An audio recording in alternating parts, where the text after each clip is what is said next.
मुझ पर आरोप लग रहा है। घर के ही एक मेंबर का कहना है कि ये वीडियो मैं उससे टारगेट करने के लिए बना रहा हूं। नहीं करने के लिए कई लालच भी दिए जा रहे हैं, लेकिन मुझे जो बात आपसे करनी है वो मैं करके रहूंगा। दरअसल आज का ये एपिसोड है कोरोना काल में मोबाइल के इस्तेमाल पर। अगर आप सोच रहे हैं कि मोबाइल फोन का इस्तेमाल आपके परिवार के लोग ही ज्यादा कर रहे हैं, तो इस गलतफहमी को मन से निकाल दीजिए, क्योंकि पूरा देश दनादन स्मार्टफोन पर ही लगा हुआ है। अब सवाल यह है कि हम हिंदुस्तानी मोबाइल का इस्तेमाल कर किस लिए रहे हैं, और साथ ही क्या आने वाले समय में इस्तेमाल का यह पैटर्न क्या बदल जाएगा और इसका हमारी सेहत पर किस तरह का असर पड़ रहा है। साइबर मीडिया रिसर्च नाम की एजेंसी ने मोबाइल के हमारे इस इस्तेमाल पर एक स्टडी की है। इसने पाया है कि लॉकडाउन के दौरान यानी कि 25 मार्च से 30 अप्रैल के बीच हमारे मोबाइल फोन के इस्तेमाल में 50% की बढ़ोतरी हुई है। और ऐसा नहीं है कि सभी लोग टाइम पास के लिए इसका इस्तेमाल कर रहे हो। प्रोडक्टिविटी के लिए यानी कि जो जरूरी काम है उन्हें निपटाने के लिए मोबाइल के इस्तेमाल में 111% की बढ़ोतरी हुई है। और जो नियो नॉर्मल है यानी कि लॉकडाउन खत्म होने का दौर है, उस दौरान भी प्रोडक्टिव कामों के लिए मोबाइल का इस्तेमाल 40% बढ़ा हुआ है लॉकडाउन से पहले का मुकाबले। और कई मामले ऐसे भी हैं जिनमें मोबाइल का इस्तेमाल अनलॉक के दौरान कम भी हुआ है। इस दौरान सबसे ज्यादा बढ़ोतरी हुई ऑफिस के काम के लिए मोबाइल फोन के इस्तेमाल पर 111%, क्योंकि लोग लॉकडाउन के लिए पहले से तैयार नहीं थे।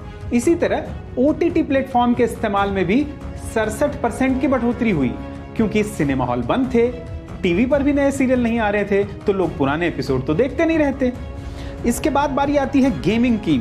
यहां 66% बढ़ोतरी हुई, गाने सुनने के लिए 61%, सोशल मीडिया के इस्तेमाल के लिए 53%, पढ़ने के लिए 45% और फोटो खींचने के लिए 43% इसका इस्तेमाल बढ़ गया।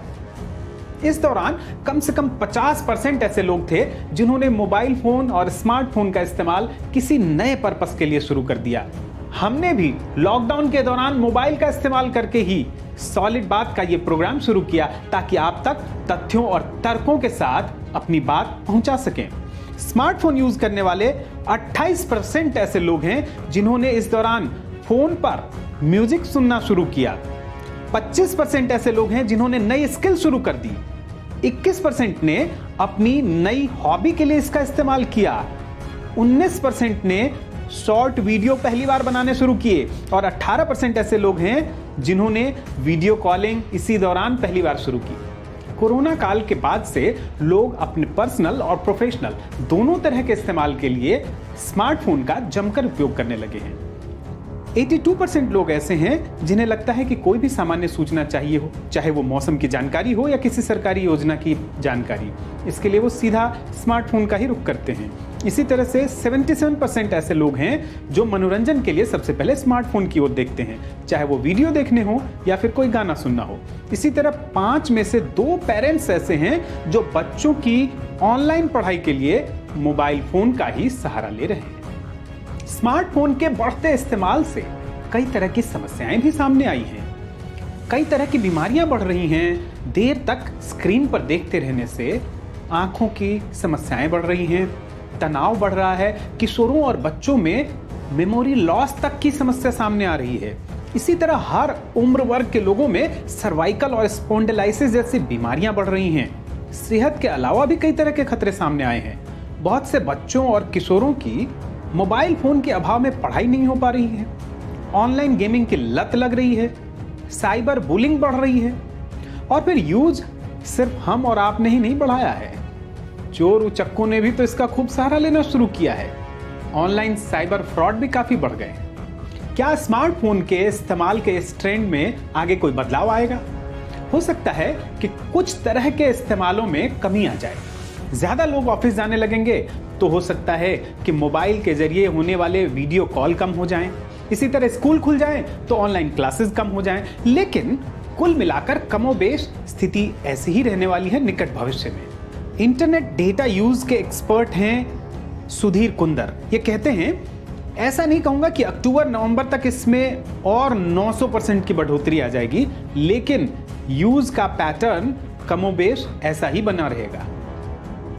कहा जा रहा था कि स्मार्टफोन और इंटरनेट के इस्तेमाल से दुनिया में सच्चा लोकतंत्र आएगा। हर आवाज की अहमियत एक जैसी हो जाएगी। सूचना और ज्ञान पर एकाधिकार खत्म हो जाएगा। कई मामलों में इसने जिंदगी बेहद आसान की है, लेकिन कुछ खाइयां पाटी हैं तो कुछ नई पैदा भी कर दी हैं। तकनीक के इस औजार का जमकर इस्तेमाल कीजिए, लेकिन अपनी सेहत और सुरक्षा को लेकर चौकन्ना रहिए। खास तौर से बच्चों और किशोरों का ध्यान रखिए, और ध्यान इस बात का भी रखिए कि इस वीडियो को अपनों के साथ शेयर करना है। अपने विचार हम तक जरूर पहुंचाइए। नीचे कमेंट बॉक्स आपका इंतजार कर रहा है।